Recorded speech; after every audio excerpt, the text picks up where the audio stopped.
బోధించిన బోధనలో నాకు ఇష్టమైన లైను ధ్యానాన్ని ఒక పనిగా చేయడం కాదు, ప్రతి పనిని ఒక ధ్యానంగా చెయ్యాలి అని వారు ఏదైతే సూచన చేసిందో అందులో చాలా తత్వం ఉన్నది, చాలా బోధన ఉన్నది. చదివితే 2 లైన్లలాగా కనిపించవచ్చు, కానీ దాన్ని అర్థం చేసుకుంటే ప్రపంచ పరిజ్ఞానం అంతా అందులోనే ఉంది. పూర్తి స్థాయిలో కాకపోయినా కొంత మేరకైనా వీలైనంత వరకు నేను పని చేసేటప్పుడు చాలా ధ్యానంగా పనిచేస్తూ ఉంటానంటే ఏదైనా నేను ఆ స్ఫూర్తిని వీరి ద్వారా పొందిన తప్పకుండా ఈ నిర్వహణకు అవసరమైన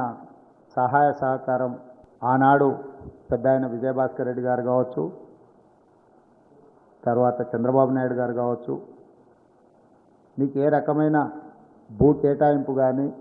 నిర్మాణం కోసం కానీ నిర్వహణ కోసం సహకరించారో